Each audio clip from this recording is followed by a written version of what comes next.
और खुशी की बात है कि हमारे पत्रकार भाई ने जो भारतीय जनता पार्टी के राज में कोई पूछता नहीं है, उनको भी कल देवेश पचौरी ने, आज आलोक मिश्रा जी ने उनका भी सम्मान किया है। और सम्मान इसलिए भी जरूरी था इन लोगों का, जब जब देश पे संकट आया, चाहे देश को आज़ादी के समय भी, तब भी क्रांतिकारियों के साथ पत्रकारों की लेखनी ने भी देश की जनता को जगाया था। यहाँ तक कि साहित्यकार और कवियों ने भी देश को जगाया। उनकी बारी और कवियों की लेखनी रुकी नहीं थी। पत्रकारों की भी जिम्मेदारी थी, क्योंकि वो लोकतंत्र के चौथे स्तंभ माने जाते हैं। उन्होंने भी अपनी आवाज को, अपनी लेखनी को देश को जगाकर देश की आज़ादी की लड़ाई को धार दी थी, फिर देश आज़ाद हुआ। और आज जो राम बहादुर मिश्रा जी नेताजी की बहुत बड़े सहयोगी थे, समाजवादी पार्टी में नेताजी के साथ थे, और नेताजी ने उन्हें जसवंतगढ़ क्षेत्र के अध्यक्ष के रूप में जिम्मेदारी दी थी। तो मिश्रा जी बहुत ही कर्मठ भी थे और समाज को, उन्होंने समाजवादी पार्टी को बहुत ही मजबूत करने का काम किया था। लेकिन आज अगर उनकी हत्या नहीं होती तो आज हम लोगों के बीच में समाजवादी पार्टी को निश्चित मजबूत कर रहे होते। लेकिन उनके न रहने के बाद आलोक मिश्रा जी ने उनके कमान को फिर संभाल रखा है। समाजवादी पार्टी को मजबूत करते हैं, समाज की सेवा भी करते हैं, और विशेषकर गरीबों का बहुत ध्यान देते हैं। तो आज कंबल और बीच बीच में जहाँ पर भी उनको परेशानियाँ आती हैं, गरीबों को, किसानों को, तो उनकी मदद करने का काम करते हैं। और हमारे लिए तो आलोक मिश्रा और देवेश पचौरी उसी तरीके से हैं, जैसे हमारा बेटा आदित्य है, उसी तरीके से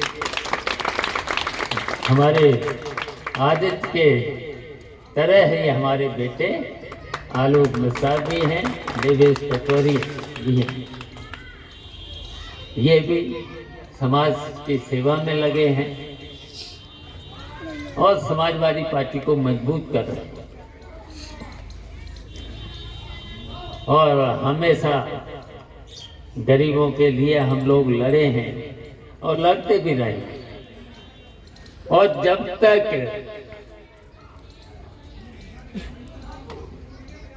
हम लोगों का प्रयास है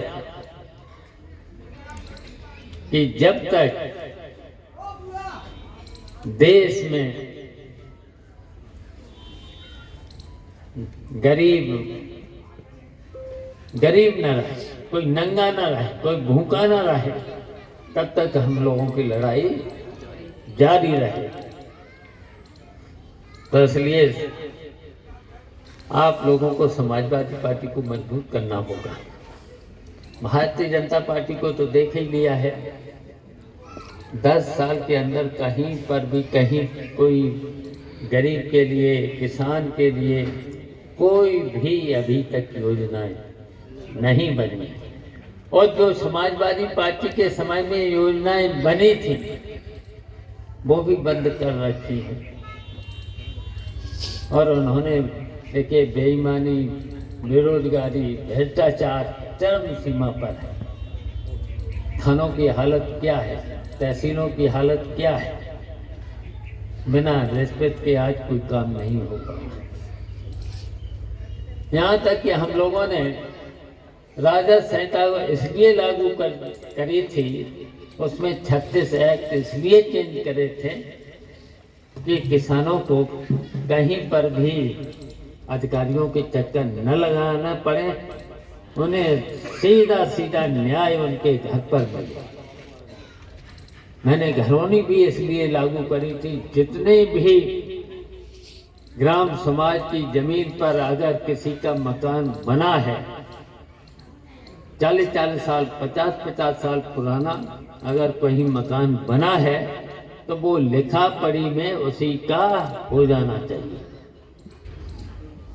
लेकिन आप देख रहे होंगे लेखपालों की हालत क्या, नायब तहसीलदार की हालत क्या, तहसीलदार की हालत क्या, सुनवाई नहीं है। और बिना रिश्वत के, बिना पैसे कोई काम ही नहीं हो रहा। बताओ, वो समय हम लोगों के समय में लेखपाल जाने आना 50-100 रुपए मांगता नहीं था, लेकिन किसान खुश होकर के उन्हें जरूर दे देते, बख्शीश के रूप में। लेकिन आज शायद अगर आपको इंतखाब चाहिए तो 10,000 से नीचे बात नहीं होती। अगर आपको दाखिल खारिज कराना है तो कितना चक्कर लगाएं, और उसमें भी 1 लाख रुपए से नीचे रिश्वत नहीं। तो ये है भारतीय जनता पार्टी। किसान और गरीब लुट रहा है, बेरोजगारी, भ्रष्टाचार, महंगाई चरम सीमा पर। और अगर टीवी और अगर न्यूज देखो तो लगता है कि कुछ हिंदुस्तान में अब कुछ काम बचे ही नहीं, सब अमीर हो चुके। और लेकिन ये भारतीय जनता पार्टी केवल 10% पूंजीपतियों के काम कर रही है, उन्हीं के कर्जे माफ कर रही है। गरीबों के जो कर्जे माफ करना चाहिए था वो भी नहीं कर रहे। तो इसलिए आप लोगों को समाजवादी पार्टी को मजबूत करना होगा। और अब 27 में उत्तर प्रदेश में भारतीय जनता पार्टी को हटा करके समाजवादी पार्टी की सरकार को बनाना। शिवपाल सिंह यादव जिंदाबाद, जिंदाबाद। शिवपाल सिंह यादव जिंदाबाद, जिंदाबाद, जिंदाबाद। तो आज हम बस राम बहादुर मिश्रा जी को याद कर रहे हैं, उनको नमन करते हैं और उनको श्रद्धांजलि अर्पित करते हैं। और हर वर्ष आलोक मिश्रा जी इसी तरीके से कम्बल और जो भी इनकी परेशानियां हैं उनको दूर करते रहेंगे।